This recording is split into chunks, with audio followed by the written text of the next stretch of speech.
Hey. What's up?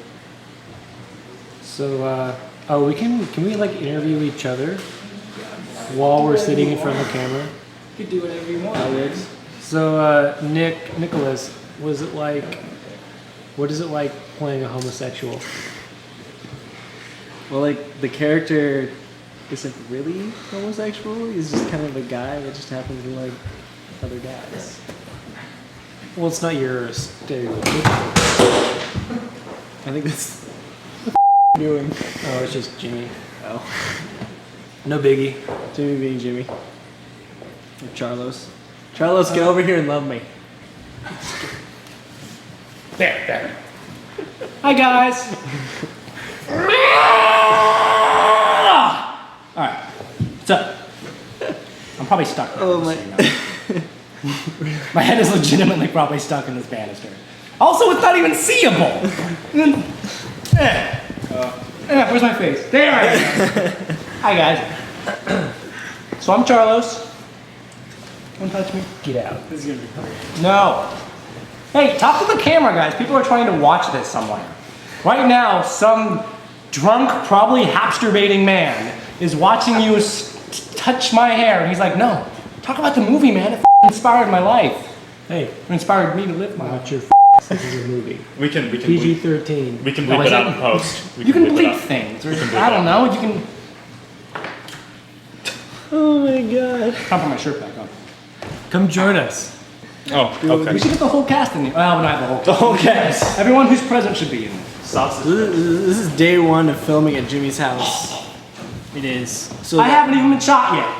No. Yeah, Or What? filmed it. Yeah. And shot. Yeah. It's all about me Yeah, I'm because going I'm to going shoot back to you. college. Later, I will shoot. I leave actually tomorrow morning. I'm gonna go to a friend's birthday party. Yeah. So Aaron's being cool. I'm the director. Yep. I wrote this film. Your head is legitimately so. I own this film. You This is own my it? film. I'll sell you the rights to the score. Looks right on the score. No, you can buy it. You can buy it. I'm just gonna write music Okay. that just happens to fit this movie. I'm getting out of here. But you can buy them from me. I'll sell them. Anyway, I might break this banister. Just, do that. anyone, if that happens, don't be surprised. Okay? I'm ignoring what's happening Anything that behind you me. do. Yeah. Oh. Oh man. Yeah. I'm asking It's my job to keep these guys in line. No. It never happens. I feel like I've been doing a better The only job thing in than- line is my in your mouth, Aaron. We have to edit out us laughing about it because no one likes to watch people laugh at their own jokes. They're like douchebags. Right? But it's funny anyway. No, watching you laugh is not funny. It's just sad. So, I'm just gonna give them the real show they want. She's right in here. It's a peep show, private show. The Journey of the Jimmy Shirt. By Jimmy so Davis. the story of our teaser trailer, which probably a lot of people saw, is I was very frustrated with the cast, as usual, your and all their ass is on my crappy shoulder. takes. Oh yeah. Terrible takes. And I was spending hours upon hours editing around their crappy ums, and I just decided to make a string of their ums that I had to remove never said from the that. movie. This guy's okay. This guy too. This guy I say too. other things other than It's on your once. neck. Other than But that's the story behind that, and we put it together, and it was really funny. And that's Everything has a story. Everything has a story. Everything, literally. Everything. even these sunglasses. Everything. Especially even those these sunglasses. What's the story behind those? I literally found these on the side of the road. I've found like 5 different pairs of sunglasses on the side of the road before. What? That's In sketch. separate incidences, but Oh, I just or no wait. across the I thought you. Oh, actually pushed no, a Luke bought these pairs. I have a pair that's almost The identical first to one this. was a way better story, though. Wow. No, because I have 2 pairs of sunglasses that are exactly like this. And one of them Luke bought, and one of them I found by the side of the road. That's the true story. That really is the true story. That is the shoe story. The shoe story. True story, not true story. Coming soon. This Jimmy is Dixon, the porn fact. Oh my face. Jimmy Dix in the Porn Factory, It's coming so soon. followed by Ejacula. No, wait. Here. So basically, like, you got Ejacula, then Ejacula versus Milfenstein, then Ejacula 3, Ejacula comes back in 3D. Like coming. That's the joke! Shut up, Luke. You guys are so But it's funny when you say it. Thanks.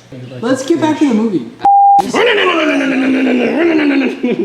Sorry, you left. We're gonna have an alternate version of the movie where A is Canadian. Really? Eh? No. No, that's not actually happening. No, come on. Okay. We just redub over the film, but add very awkwardly inserted. I just go back in and dub it, and then I just. Only you dub it. where No one else says voice dubbing, just you. You just double for Jack, everyone. Sydney, and Cora are trisexual for each other. What? What about that one? Are we now talking No, that's about not actually alternate happening. timeline versions of this movie? Oh, we are. What actually happened, there's actually a bit where Sydney and Corey get together and it's the awesomest thing ever. You're not gonna get her back. Cora.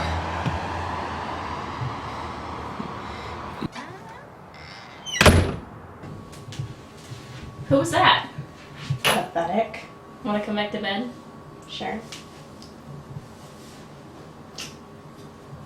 I don't remember that. I don't know, it wasn't very well written. Yeah, well, because I literally wrote that in 15 minutes. There's That's so why it many of these. What? That's why it's not. So, what do you guys think of the script? Well, considering I wrote parts of it, Yeah. you know. You hate it, Oh wait, no. No, I like the script. I like how it's evolved over time. Because at first it was like really simple, and it probably would have been like a 30-minute movie because just not a lot happened.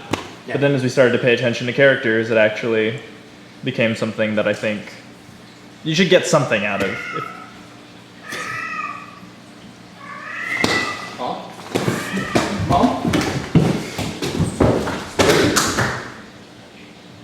That's cool. Character.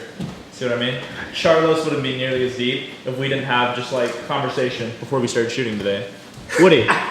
Like, You would not. You would not be nearly as deep. we didn't even shoot him today, and he's already a deeper character. You can't explain that. You can't explain that. Exactly. I think this film came together over a lot of conversations over coffee and just.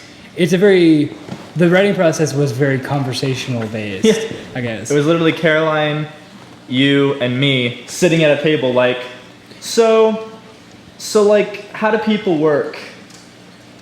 What do you like? I want to see spiders in a toilet scare a gay person. And then that was born. Yeah, well, and I think it was just like, what?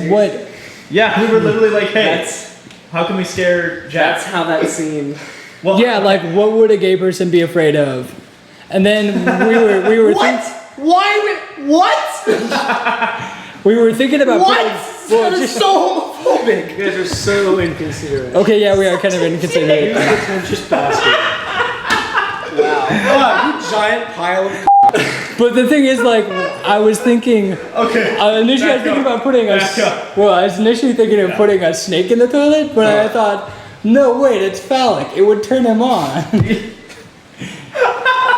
You know. You just anything keep about gay opening your people. mouth, and I keep wanting to punch it Literally know closed. anything about? Thank you. Thank you. Well, okay.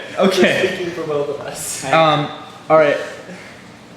No, we actually set out to make Jack as kind of like the least stereotypical gay man, where he's not played for laughs, and he's like seems real, and nobody makes a big deal out of it. There's never that scene where someone just walks up and goes, "Oh, he's gay? What a misunderstanding! I was hitting on him." It's we're cooler than that, I think, probably. Yeah. We're not homophobic. And I know anytime you defend yourself, you're automatically. Making yourself seem more homophobic. Yeah. That's why I love Near Predator. That's the only badge of love I need. Yep. He's not cameoing in this movie. We couldn't get in. Yeah, we couldn't get him. PH. Originally, he was going to come into the loo with me, and there was going to be rampant, passionate sex happening. And we would Through the door. we would have that because why would you ever throw away that footage? Right. Why in God's name? No matter Shut up, Mom! Shut it! Damn right. Yeah. Sorry. Anyways, you were saying? Oh, no, that was it. You were done? Pretty much. Great. So you read the script pretty early on? I read the script or- very early on, and so I haven't had a chance to read most of the final cut. I've read a few of the scenes, and I've liked what I've read. But I am really interested to see how it changes from what my initial experience was. Because from what I've heard, it's changed dramatically, and there's been a lot of growth in it. In Jimmy Dix and the Porn Factory, he even extends into video game parodies. So he goes Age of Empires 5, The Penis Revolution, or something. Oh, you would not believe all the, like, porn titles I had to, like, look up for parodies and see if any of them were taken. It was ridiculous. Yeah. It was ridiculous. You don't even want to know some of the other ones I came up with. Like, Why are you telling us if you don't want to know? because Dude, that's how you do it. Shut that's up. how you do it. You say you, You have don't to make want to them know. scared before you like lay on the hard truth. And they're just like, oh man, I want to know. And then when I tell them, they don't, but they want to. Yeah, they want it. They want it so hard right now, and you gotta give it. Well, you know, That's respect. yeah, that's respect. I don't. The one that I couldn't do because it would be in very bad taste would be the Lovely Boners. I couldn't do that. That's just wrong. Like, if you know that movie, no, I didn't do that one. That's Fair enough. I understand that. That's totally a thing now. now it's Now you have to. It could be the lonely boners, okay. like the Lone Ranger, the lone boner. Yeah, no, that's a good one. All right. He's like on his quest to find something lit. I don't know. He's in the West. He's the perfect. I don't know. I'm not the writer. We're not talking about the movie now. Yeah. Wait, what? So yeah. We should. So, Step up. Oh yeah. I like the movie. I mean, how does it make you feel? Well, okay, the script is very free, you know. It gives the actors a lot of room to, you know, to get into their character and make it their own, you know. And I For think most yeah. characters, anyways, you know. I mean, Exactly. I think we tried to be very intelligent in who we cast. We casted people that we knew would have fun with the material and appreciate the material. would And fit each part and you would know, fit. similarly to their actual personalities. there was definitely some Ish. typecasting to an extent. That's why I'm I mean, shirtless. like the whole cast. Typecasting. Yeah, and it I- just yeah. works together. Everybody works together really well. Yeah. Exactly, and no person, we couldn't have made this movie if any number of people, if anybody Oh, yeah. who was in it wasn't in it. And even like Caroline, who really hasn't been in it for a long time, she kept Joe and I honest. When Joe and I go off and have a chat, we come up with metaphorical sword fighting, which obviously made the final cut, but You have to have a woman's opinion about Well, it hasn't relationships, yet. movies. We assume it will make the. Oh, bless you. Bless you to heaven. That's like the opposite of damn you to hell. Bless you to heaven. We assume that sword fight will be in the final cut. Because like the flow of the scene right now is already like really damn good. So part of me is like, well, if we get the sword fight to flow with it, it'll be even better. But then another part of me is like, what if we film that sword fight and all that time Aaron and I spent to make those swords, and Aaron getting his finger cut open, and like we don't even include it in the movie, which happens a lot in movies, but it's gonna happen. No, that just sounds awesome. Everything It I've heard does about the sound sword fight sounds. You can't Metaphor. not do that. It just Yeah, no, it needs that to be just there. sounds terrible if you put it like that. Oh yeah, I just almost sliced his finger off, but we're not going to put it in the movie. I said maybe. It's gotta happen. Everyone's gonna see it. We're gonna make sure they see it. Either way, it'll have been worth. Like in worst case scenario, it goes in like the extra features, and someone's like, "Oh wow, that's really cool." Yeah. Why did you not put it in? Then they boycott you. Yeah. And then you never make another film. I Yeah, should never make another film. that's worst case scenario. I mean, so Our fan base. don't make this film. Goolsby, do you want to talk about the film? yeah, what do you think of the script? Or what do you think of the people you're working with? You got it as a reference for a job as your past work. Did they actually call you? No. Yeah, I didn't They think so. emailed me. They emailed They emailed me and asked to like fill out this paper, which I never did. Best friend. I literally. Why did you high five me, Luke? What's coming to you? Yeah, I knew they were going to hire you, so I did free that. Because if they go far enough to ask for, like, to contact your references, They're already interested. They already want. Yeah. But there was that slight chance that you. But I'm like, this is like 2 pages worth of I don't have time for. So. Right. I do enjoy hanging out with people. Sometimes it's just like, come on, guys, let's make the movie. Let's stop talking about it and do something. But it's nice because I've been trying at least my best to kind of figure out what you guys were trying to think of, and maybe put my opinions in a little bit and change things in a way for the better. But that may be different in the final cut. But I've enjoyed it a lot and look forward to seeing it. Yeah. Though it's not really my kind of movie, to be honest. Yeah, it's not. What would we have to? What would we have to do What to would we make have this to your add? kind of movie? What is your kind of What is that? No, honestly, I'm curious. Would we have to add sandworms? You hate romantic comedies? I don't hate them. I just don't. Dude, enjoy do them. you not believe in love? Not really. You have this, Do you see that invisible door? Use it. Well, the thing is like, it's funny is that like we kind of made this with the express purpose of like, let's not be like romantic comedies with, oh, it's just a misunderstanding. We'll get together at the end and go to a beach and run along the beach. And Yeah, there's no beaches. there's no beaches. Actually, there This is. is my fucking Oh, there is a beach, but it's a rocky, out. It's a rocky, nasty beach. nasty river beach. That's what we think of the average. Okay, but Rom-com. Goolsby, if we were gonna add like some deleted scenes to this movie, what? what is your kind of movie? I'm half joking, but come now. Okay. Well, that's not the point though. But No matter what, he will hate the original premise. You can't add scenes that Yeah. somehow violate the original You have premise. a twist. like, here's the thing.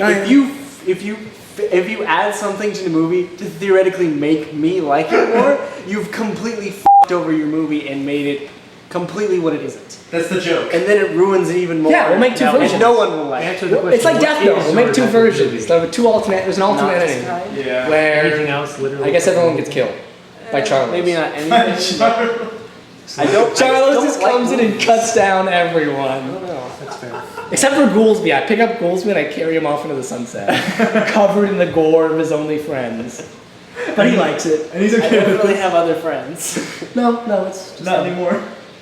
Okay. After your boyfriend kills all of your closest friends, you don't have any more friends. Okay. We're talking about Movie Jack. friends, not Yeah, real I'm talking friends. about Jack. We're Oh talking yeah, about yeah, life. yeah. I can see that. Yeah. Well, okay. Let's just Why would I to, carry you off in this sunset? to be ridiculous. Hey. We have a. To be ridiculous, if there was a sequel. If there was a sequel, yeah, Let what this would? man go. Okay, I'm like, again, this is kind of like a half in jest, but if we could have a sequel to this, what would that look like? Right? Like, would it just be like a continuation with the characters and it'd be like a mini series? No, I don't think there should be a sequel. I think there would be a prequel. Oh, okay. That could work. prequel Yeah, of because Elliot I like very much that the ending Elliot, doesn't something answer our that questions, details Elliot and I Cora's don't. relationship, Yeah. you know, from start to finish, you know, just because it seems like it was very, even though it didn't last very long, it was really, really deep and really, really weird, Yeah. you know, and it just sounded really interesting. And relationships generally aren't interesting, at least other people's. You have so much arm hair. Thank you. How have I never noticed that before? Yeah, I feel kind of a embarrassed. prequel of Elliot and Cora. Yeah, definitely. That could be And maybe interesting. Max and Harper, like a little bit more on that, if there was a sequel. Yeah, I think because the point is like Elliot and Sydney go on with their life. Yeah, they're and definitely- their life stops mattering after the movie. Yeah, which is sad, but Well, okay, no, wait. I don't They think just the life keep going, stops keep going. mattering, but I think it's important that the questions are not answered. yeah. Because Exactly. life has those questions, and like you're supposed to wonder. But yeah, it's completely subjective, you know. It's better for the audience to Yeah. think about it than to know, because they'll be annoyed if they know, but they'll enjoy it if they think. And I don't know if there is an answer.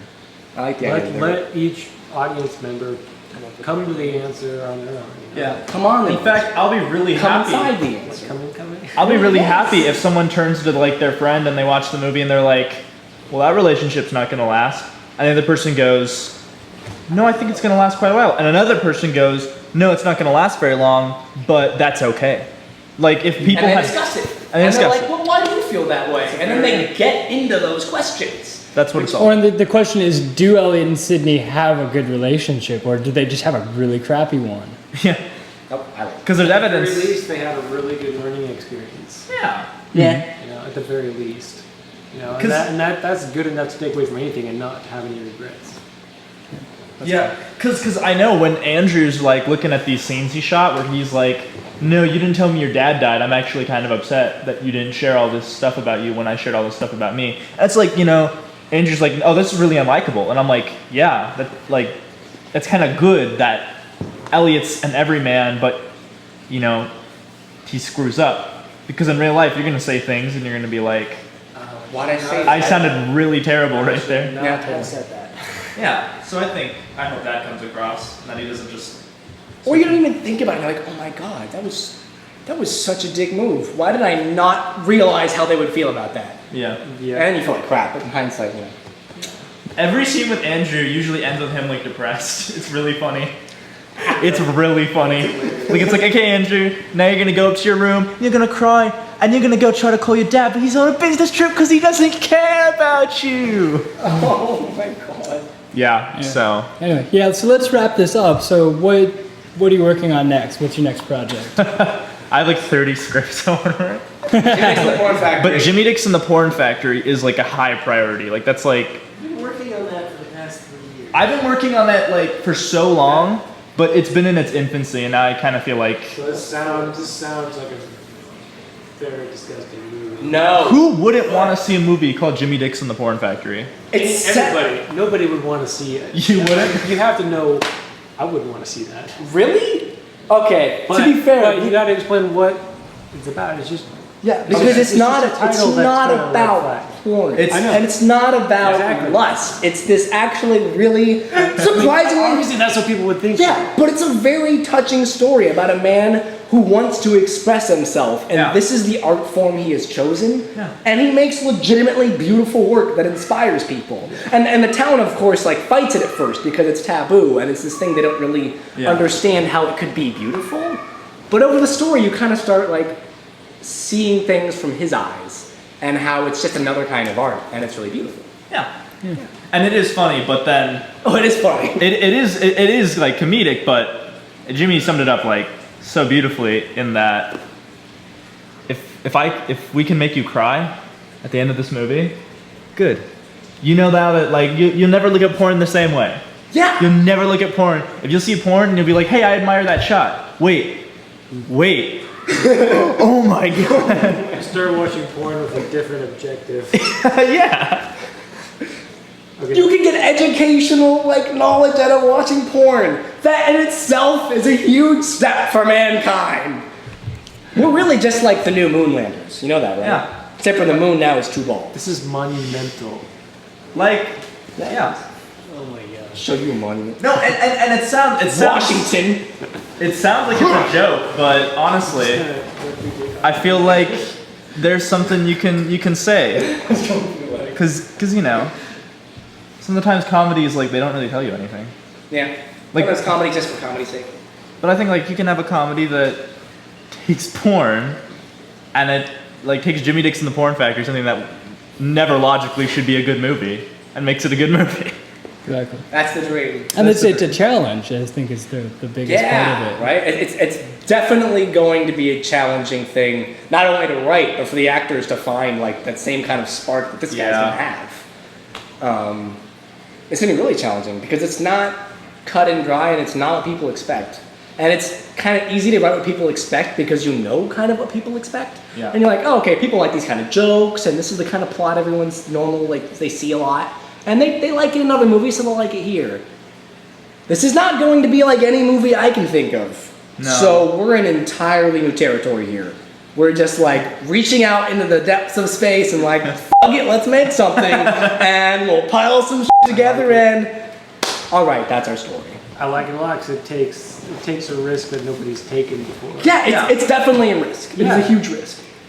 It sounds fun and awesome, and I'm excited about it. Yeah, you gonna write the music for Jimmy Dixon the Porn Factory? Maybe. I kind of want to, I kind of want to be part of it somehow. Oh yeah, of course. I figured that like anybody who wanted to be involved after this is like, yeah, okay. Yeah. I want to try acting a little bit more. Yeah. It's awesome. Now that you've tried it, tasted Yeah, it. that was the first taste I've ever had. Yeah, Luke was a complete newbie. Yep. Did you And swallow you could it? probably tell, but I think it's fun. No, protest. Yeah. No, but you have some legitimately good stuff. And I know that it's, character's not too complicated, but I feel like you just know what you're doing. Well, I was typecasted for it, obviously. Yes, I know. Obviously, but I mean, it's obviously a lot of the qualities of Max in the movie that I have, but a lot of them I actually don't have. So. That's definitely his defense mechanism. I'm not that much of a douche, but.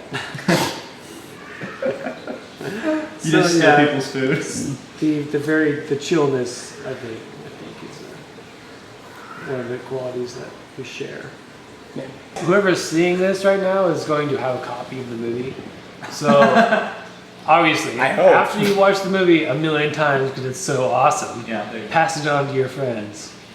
Yeah, and that's the thing about it. This is, the people in this room are where the production, and obviously everybody else who is involved in it. But a Hollywood movie has like 200 people in it. We have like 20. 20. Yeah.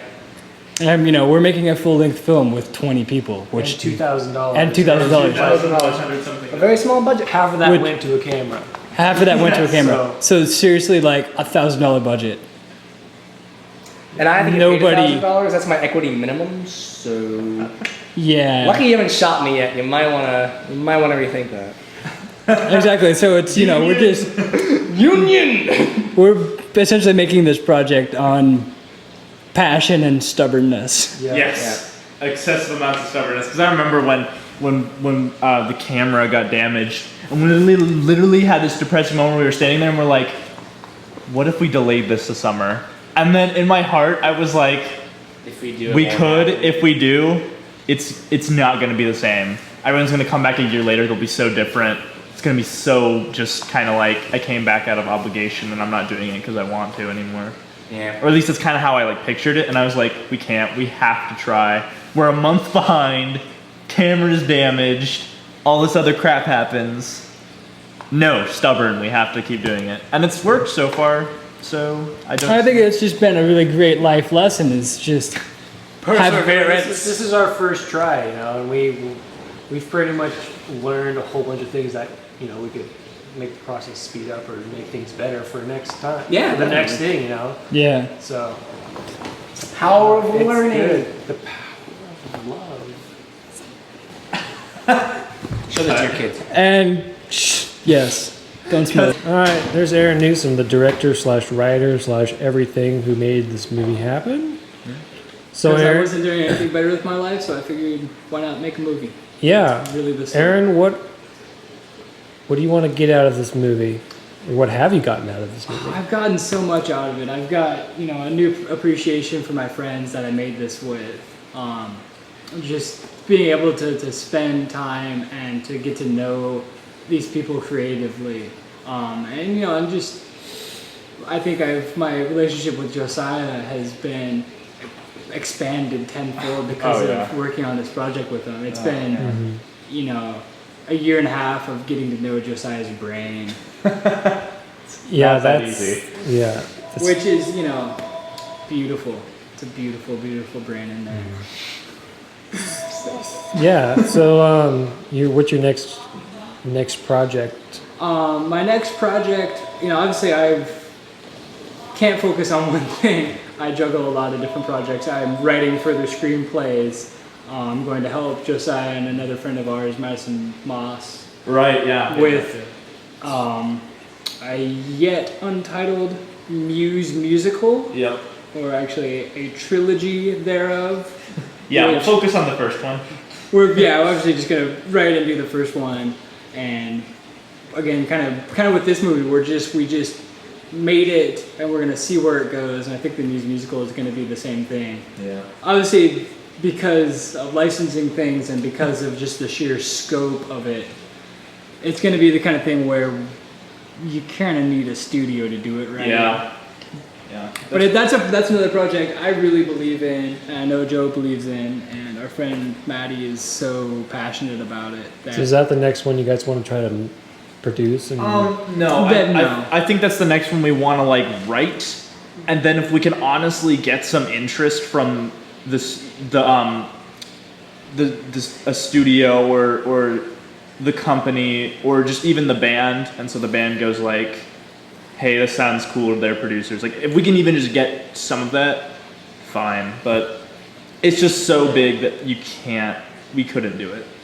So I actually think the next project I'm going to be filming is, I haven't started writing on it. It's still in pre-production, but I want to do a silent or semi-silent film. I think this one's actually going to end up being a true short film. It's going to be probably 15 to 20 minutes long. And again, relationship-y. It's going to be a boy, it's going to be a girl.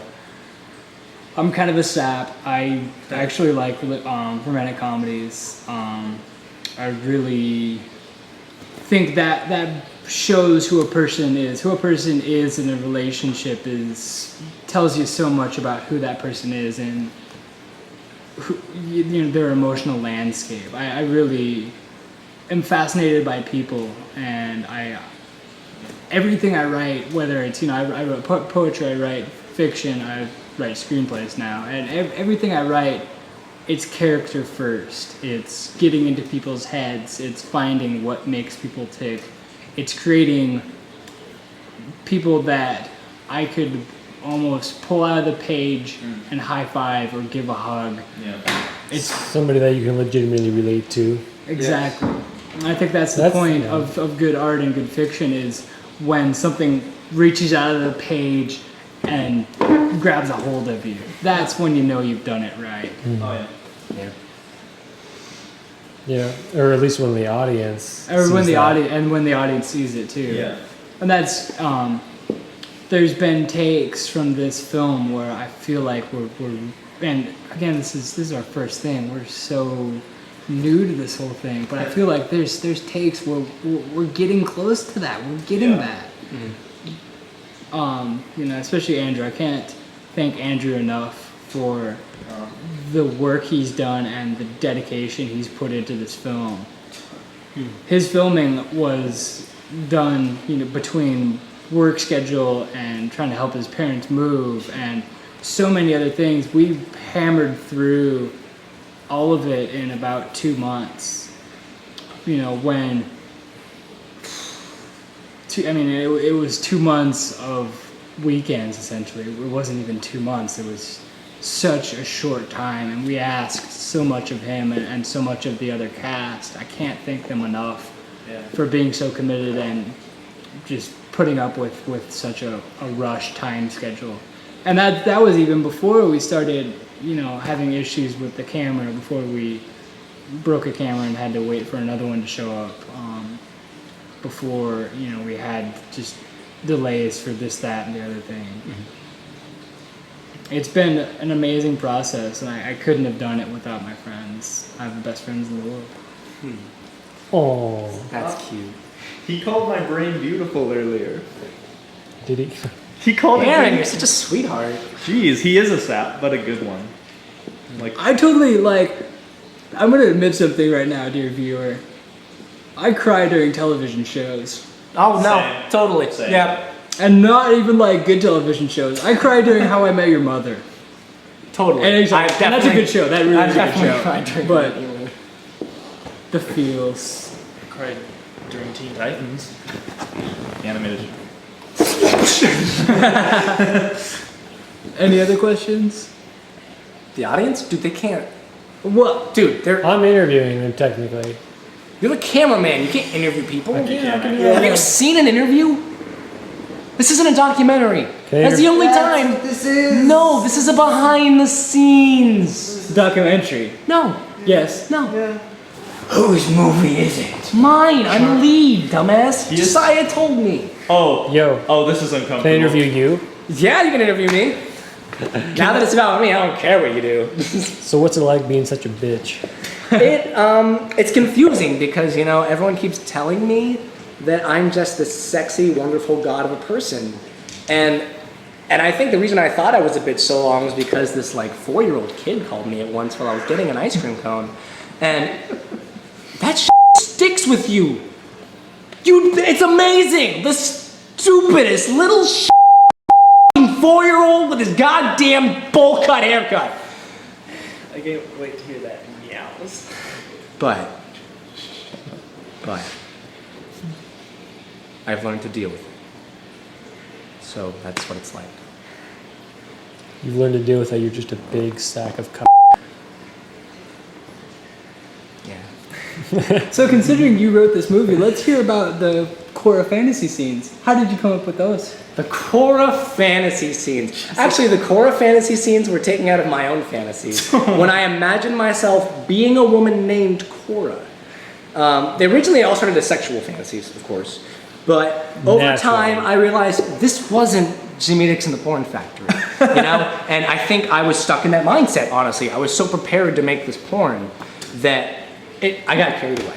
I can say that, honest. So I started taking the scenes, and I looked at the Korra scenes, and I was like, maybe this isn't about sex, you know? And at first I was like, shut the fuck up, what you talking about? But, you know, I talked to some friends, and they were like, dude, maybe you're right. Maybe this isn't about sex. And so I took a religious retreat for a couple months, and I explored my relationship with both sex and God, and I found that they're inseparable, you know? They come together, and they're just there in that place, and it's beautiful, you know? And that's really where all the scenes came from, was this idea of binding God and love and physical love, because physical love is part of love, and they come together and they make this kind of, you know, this, I don't even know what to call it, this swirl of fantasy and imagination, That part's actually kind of. which is where the scene came from. So if that answers your question. That doesn't. Okay, I'm gonna ask Aaron more questions now since Go ahead. you don't know what you're talking about. What the? What? Okay, so the true story behind Korra. Dude, I just said. I love strong female characters. And thus I love Joss Whedon. Wanted to create a character that I hadn't really seen before. I wanted her to be a strong, empowered female, but to not know it yet. I wanted her to, you know, definitely be struggling with a lot and just have questions about why she even exists and why, you know, she needs to be around people even. She is a person in need of answers. And I think that's why she's under so much stress, and I think that stress and internal turmoil is what makes her lash out mentally. It's all figurative, of course. And I think it's a fantasy as well of hers, to be in a place of power, because I think that, you know, Korra was written out of a lot of kind of feminist theories in a way, and I think Caitlin did a great job of being cognizant of that and being more aware of it than I am even. She brought so much to the role in that way, in bringing, you know, this being so unempowered in the real world as, you know, a woman, and all the baggage and all the just societal expectations that come with that, and her want to escape that, to be in a position of power, is why she acts the way she does. I love Korra. I'm scared to death of Korra, but she's a character I hold very dear to me. Yeah. And Caitlin was the absolute right She was call a coup. for She the was part. a coup. She walked in like direct from work wearing a t-shirt stained with ice cream and that's right. burger fat, even though she's vegetarian, which is hilarious. And she just, we were thinking about either Sydney or Korra, and she went through the Sydney lines well enough, but Korra, her going through the Korra lines, just cold, not seeing them before, just doing them the first time through, blew Joe and I away. It was immaculate. It was amazing. Was there It was an actual person or an actual character from something else that Korra was based off of? She's based off of a lot of different things. Yeah. I'm a big fan of the UK version of Skins. So she's based off of Cassie a lot. She's based off of kind of I think a lot of the inner strength my friend who I wrote this with, Caroline, has. Obviously Caroline isn't a sociopath, so the comparison there is limited. Shut up. Yeah. So I'm racking my brains for like specifics on what she's based on, but Luna Lovegood. Luna Lovegood. If Yeah. Luna killed people. If Luna was That's like, how we explain her. if there was a scene where Malfoy like shoved past her and she kind of like looked at him and imagined like throwing him out of a window and then flashed back and just said, "Harry, have you seen my shoes?" That would be what Korra kind of is. That'd be the wizard version of Korra. Yeah, Exactly, yeah. So, that's not the sequel. tell me about your relationship with Elliot's character. Oh man. Elliot was very hard to direct, was very easy to write, because Elliot is in a lot of ways me, and in a lot of ways how I used to approach relationships, I guess. I would just kind of bowl in head first and make all these stupid mistakes and make a fool of myself, but not really care because, hey, I was in a relationship. Hey, she was still listening to me in some little way, and I would accept that. Elliot's just an odd little duckling, as Korra puts it. He's a fish out of water wherever he is. And I think that awkwardness, I hope, is endearing to people. Yeah. I think it's genuine, the way it was, especially the way it was written. It was, just born of being that kid, of going through high school without very many friends, and not having the realization that people actually noticed me until maybe senior year, when all of a sudden I came into my own and started realizing what I could give to people and who I could be.